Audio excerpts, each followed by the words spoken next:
à New Delhi en marge de la 46e session du Comité du patrimoine mondial de l'UNESCO, le ministre en charge de la culture a rencontré plusieurs institutions de l'UNESCO et des représentants de plusieurs pays comme la Turquie, l'Arabie Saoudite et la Belgique. Il a annoncé de belles perspectives de partenariat pour le rayonnement de la culture burkinabé ici à Kanana, notre envoyé spécial à New Delhi.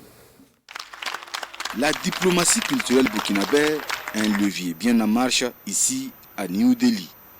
Un dynamisme qui aura ainsi permis l'inscription de la Cour royale de Tchébélé sur la liste du patrimoine mondial de l'UNESCO. Une victoire pour le Burkina Faso certes, mais également pour tout le continent africain, salué de vive voix par le premier responsable du Fonds pour le patrimoine mondial africain. Dr Albino Jopela, reçu en audience par le ministre d'État, ministre de la Communication, de la Culture, des Arts et du Tourisme. Ce site n'est pas seulement pour venir augmenter le nombre de sites sur l'UNESCO, mais c'est de permettre à ce que le monde puisse connaître aussi la valeur, l'importance que la culture africaine a et la potentialité que le patrimoine africain aussi a à offrir au reste du monde.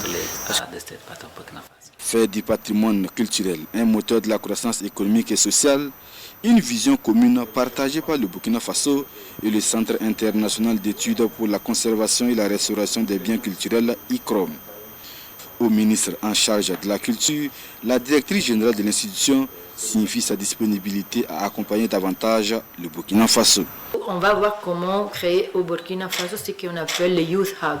C'est des centres de congrégation pour les jeunes où il peut être mis dans des espaces et co-créer et gérer le patrimoine et la conservation et aussi recevoir une formation aussi pour créer ce qu'on appelle entrepreneurship skills, c'est qu'on peut vraiment le transformer et pouvoir lui donner la formation et les instruments pour aussi faire en sorte, comme je l'ai dit, de transformer le patrimoine culturel comme une source de croissance socio-économique, surtout pour les jeunes. La culture comme socle de brassage des peuples à travers le monde.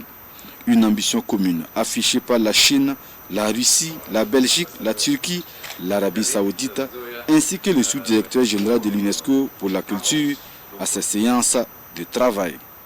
Des échanges fructueux qui augurent de belles perspectives pour le rayonnement et la vitalité de la culture burkinabé, s'est réjoui le ministre Ouedraogo. Il y avait aussi, bien sûr, la planification d'un certain nombre de projets que nous jugeons stratégiques et importants pour le développement de la culture au Burkina Faso, le développement des industries culturelles et créatives et surtout en termes aussi de promotion, de préservation du riche et diversifié patrimoine culturel burkinabé. Donc je dois dire que de tous ces échanges-là, nous repartons très satisfaits et surtout que ce sont des échanges qui augurent d'actions prochaines.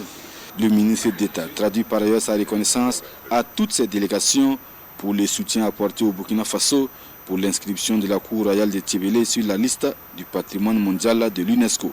À ces autres, il les invite à venir découvrir le Burkina Faso, mais avant, c'est avec des souvenirs inoubliables du pays des hommes intègres que chacune des délégations repart de New Delhi.